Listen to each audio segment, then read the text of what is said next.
I'm going to open the discussion up to the floor now if anyone has any questions. Tarana. Yeah, we'll go here first. If you can just wait for a microphone to get to you, please. Uh-oh.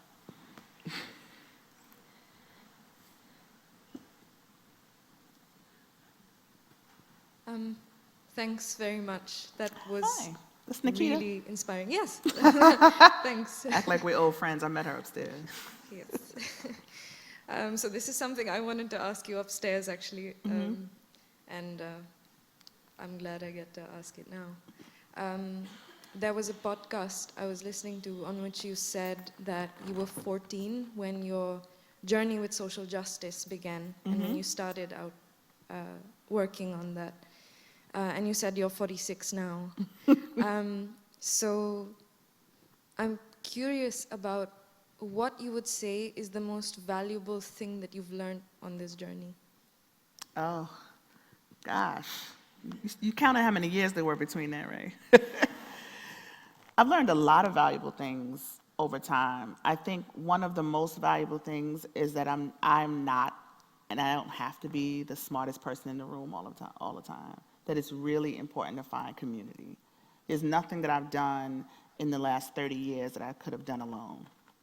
Even, you come up with an idea like Me Too, there had to be people around me who agreed, and there were only a few, but those few became community, and we were able to build from that. I think it's very, a lot of people say I'm not a joiner. I think it's important to join with like-minded people to build the thing that you want to build. And so I believe very deeply in community. I believe in finding spaces where your work is valued, where you're valued, where you find fellowship with other people and building in those spaces. Yeah. We got a microphone. Yeah.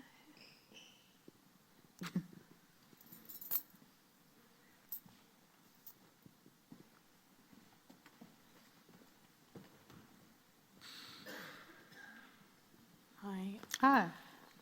You began Me Too in 2006, but it went really globally viral in 2017 with so many high-profile cases, especially white celebrity women coming forth. Do you think the way Me Too has been currently represented in media today, in the past 2 years, take away from the movement you started back in 2006, especially regarding the language and mental representation that it has now? Yeah, I think the media is not representative of the work that we started, the mainstream media. I think that, people have made Me Too into a verb. When you hear these stories about people getting Me Too'd or who's the latest victim of Me Too, that kind of thing, it does a disservice to the work that we did in the past and the work that we're trying to do now, for sure.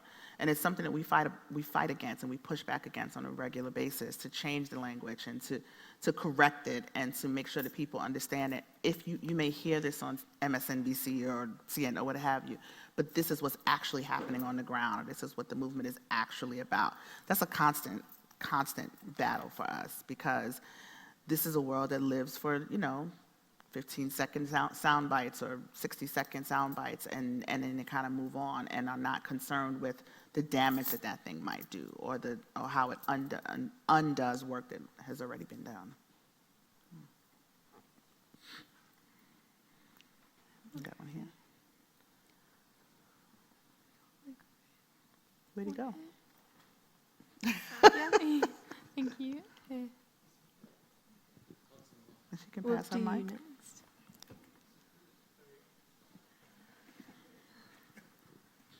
Hi. Hi. So one thing that I've noticed as I see people, such as our professors here, talk about Me Too, is that it's normally in the past tense. They say things like, in the wake of Me Too.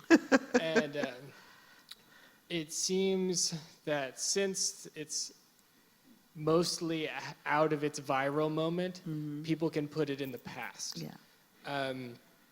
And I'm curious what you would suggest to us for how we can talk about it now in a way that makes it continue instead of something that has happened. I don't ever get that question, so that's a great question. I think that the distinction is that there was a viral moment And oftentimes when I talk about it, I talk about the Me Too's viral moment, and I distinguish that from the movement, because the movement predated the viral moment and it continues after it. And so, in the wake of the Me Too viral moment, this thing might have happened, but the movement still exists, and the movement is manifesting in these different kind of ways. So I think it's important for you to you can correct and push back and say, well, that just describes maybe 2017, 2018, but there is work that's happening all around the world, not even just in our organization and through us, but people who have been and continue to carry this work in countries and cities all over the world, who are now emboldened because of that viral moment and have, a new sort of energy behind the work that they've been doing. But it's really important that we don't talk about it as it's something that happened. Like this, when they go through a historical timeline, there's this viral moment, and here's all of the things that happened after that, and some of the things that happened before it. But yeah, that's definitely important for people not to act like it's over, and now we're moving on to the next thing, because this is another reason why I talk about us squandering this moment. I think we're still living off the energy of the viral moment right now. And if we don't make some really drastic shifts, some of the stuff we were talking about shifting, about dismantling rape culture, about taking advantage of the trainings and interventions that are being offered out here, if we don't make really drastic shifts, we will have wasted this moment. And we'll look back on it, and it'll be all of this salacious headlines and gossip and celebrity stuff, and we won't get to the thick of what we need to do to move the needle. This is something we've been fighting against for decades and decades and decades. It's not going to shift overnight, but this is the biggest moment we've had, and if we don't take advantage of this moment, I don't know that we'll have another one. And it'll just be so disappointing to know that 10 years from now, we could have been doing so much more right now in 2020, and we didn't, because we let it, these headlines take over and just kind of forgot about it after a while. So thank you for that. Front row at the front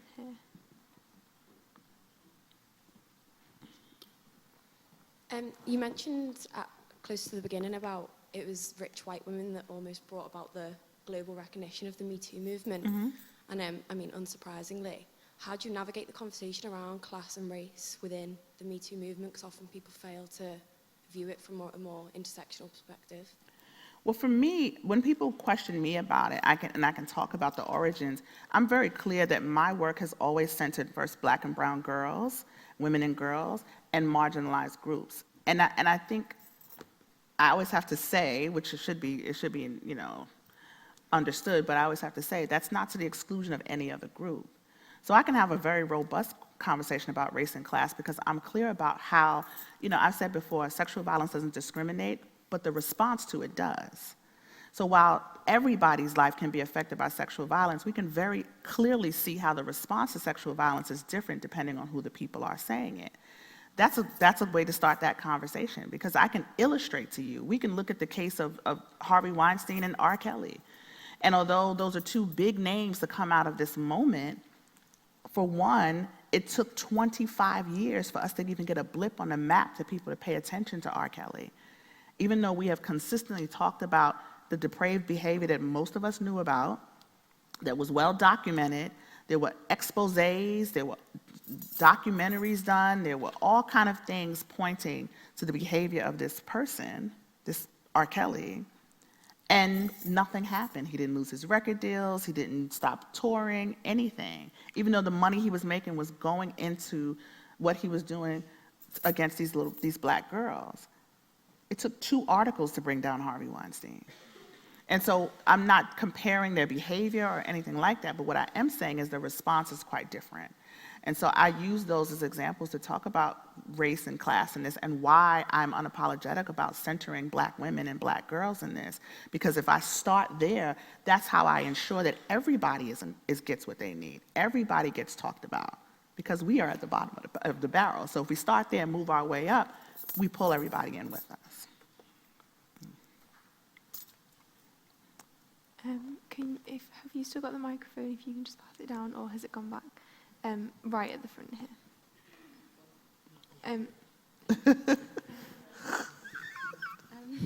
Thank you. Hi. You spoke a bit at the beginning about how some people perceive the movement to be automatically like adversary towards men, which is obviously not the case, and how conversely you've seen a lot more men who want to join the conversation. I was just wondering what you perceive to be the way forward in terms of sort of including men in the conversation and sort of just, ensuring that there's more. Yeah, I think I've mentioned this, that I think one of our failings has been talking about the movement or not correcting people in saying that this is a women's movement. And this is, because sort of the Women's March happened right prior to this, and there was just a lot of talk about women's empowerment things. This went right along with it. And yes, it is very much about dealing with sexual violence as it affects women, but not just women. Everybody doesn't identify as a woman, right? Men are also affected. Trans people are human beings, right? So there's a whole discourse that can happen around other people besides women. So that's something that we have to do a better job of making sure we say and articulate over and over again so people hear it in a real way. But I also think that we have to, in colleges I say this a lot, I talk about this a lot, I think that there has to be more space for men to unpack their feelings. I know we don't like these words, right, sometimes, but men have to unpack their feelings around this and have safe spaces to ask their questions and to talk about how, after being socialized since a child to be a boy and to be a man, and how there's so much sexism built into that, how do I undo that? What does that even look like for me, right?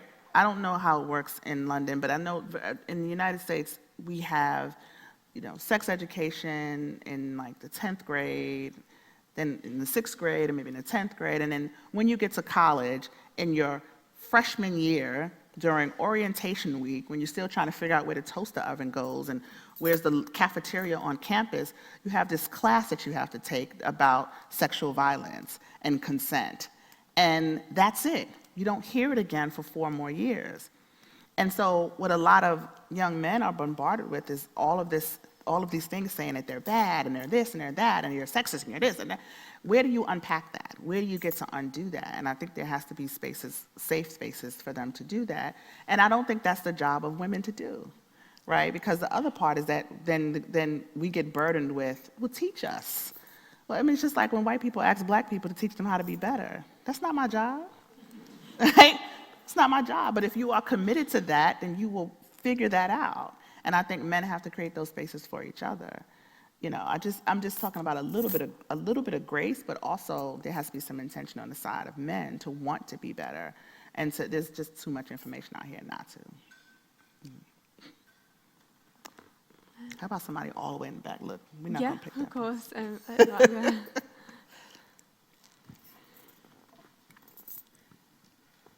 Something that I've found really helpful that you've talked about is emphasizing systems that let powerful people get away with stuff rather than talking about individuals. Mm-hmm. But in my experience, I found that listening about systems and talking about systems, it's easier to disengage from it, and it's easier, they feel less relevant. Mm-hmm. I guess, how do you talk about structures of power in a way that retains the emotional relevance and the emotional resonance of individual stories? I think that you have to connect the individuals to the power structures. So if you're talking about Harvey Weinstein, for instance, you can talk about him as an individual bad actor who did all of these horrible things, but you can also connect him to the systems that kept him in place. A person like Harvey Weinstein doesn't get to do the kind of things that he did for as long as he did without systems around him to keep them in place. And if you're going to talk about Harvey Weinstein as a sexual predator, then we have to talk about capitalism, right? That's a system that undergirds sexual violence in a lot of ways. There were people around him that turned the other way or helped even to make those things happen because they were more invested in the bottom line. They were more invested in the kind of money that he could. Keeping him in that position meant that they kept making money.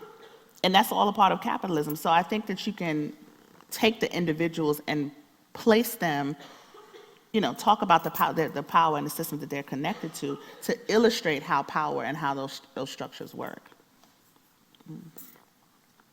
I I think we have time for one or two more questions. Yeah, on the front row.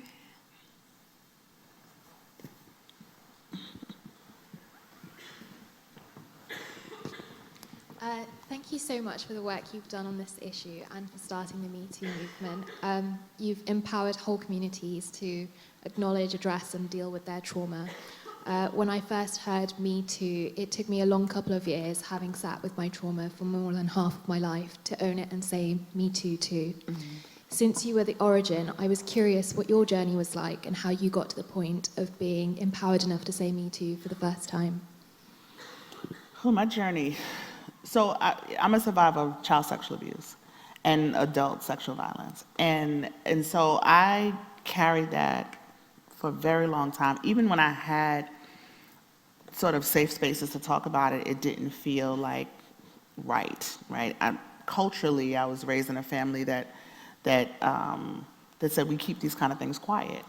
We don't talk about them. This is not for public consumption. And so I did that. I watched other people kind of work through their stuff, and I kept silent.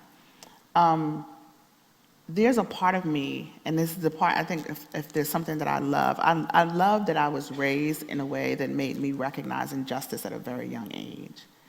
And at some point, it was me witnessing what felt like injustice, right? Why don't I get to be whole? Why don't I get to be happy? Why don't I get to have joy? Why don't I get these things? Because I'm poor? Because I don't have access to therapy or, whatever Deepak Chopra book that's come out or whatever the thing that people are reading. There were all these things that were popping up that I wanted access to that I either couldn't afford, or didn't understand, or didn't know how to get. So some of that felt unfair to me. And I didn't have words like healing or survivor or anything like that. I wanted to feel better. I just wanted to feel different. It just felt like this thing that I had, I didn't want to have it anymore. And so when I started on this journey to feel better, I met people. I met these, I was talking last night about this group of women I met at a social justice conference who taught me the word survivor. And I was 20-something. I didn't have my daughter, so maybe 21 or 22. And taught me the word survivor, and I was just like, okay. And I kind of took that with me. And so my journey was quiet and private for a long time. And it was just a lot of self-work, but I was determined that I should be able to have, felt unfair that I couldn't have the thing that other people had. And I wanted it, and I wanted to figure out how to get it. And I wanted to feel different, and I wanted to feel good and not like a bad person all the time. And so that became important to me. And then I had my daughter, and I didn't want to pass these things on to my child. So it just ramped it up for me that I need to do more work. But it took me a long time. I tell the story all the time I met a girl, and I was 20 years old, who told me her story just like that because she trusted me. And I was a youth worker, and I was always saying, you can trust me, and I'm, blah, blah, blah. And then when she trusted me with it, she hit me with a ton of bricks with this story that was very much like my story. And I wanted to say to her, this happened to me too. And it just felt, excuse me, it didn't feel like the right thing to say at the moment. I was scared, to be quite honest, right? I was just scared to let all of that out in that moment to this child. And then when she left, I realized that was really all she needed. I was scrambling to think, what does she need? What can I say? And I'm not a therapist. I'm not a this. I'm not a that. And then I let her go. And the guilt of watching that child leave, and the guilt of knowing that I had something to share with her that maybe could have shifted the trajectory of her life. It's a little dramatic, but that's how I felt. It sat on me, and I realized I got to get my stuff together. I got to figure out how to not just say Me Too, but use this Me Too for something that's going to be toward making young people's lives like her different. So it took a long time. It took a very long time. And I'm still on that journey. People should know that it's a lifelong journey. I'm just a little further on than I was, but I'm constantly having to figure out new ways to keep myself whole. Yeah, you're welcome. I think we've got time for one more question. This poor girl's had her hand. Let's get her. That's good. Thank you. So my question is that, so women in countries all over the globe have been making Me Too their own. So for example, I've worked with activists in Sweden who created Me Too hashtags for each profession, such Yeah. as Me Too construction workers, or what is the most creative use of Me Too that you've seen? Oh, bar none is China. Bar none. China, women in China couldn't say hashtag Me Too, so they used the emoji, the little bunny, and the rice bowl, because it was me and TU too. And that's how they were putting out the hashtag. I thought that was just brilliant, and also just how determined people were to make sure that they got to say this thing and got it out in the world. I thought that was amazing. Yeah. Somebody sent me a T-shirt that had the little bunny in the bowl. Yeah. That's brilliant. Oh. So I think a big, massive thank you to Tarana. Thank you.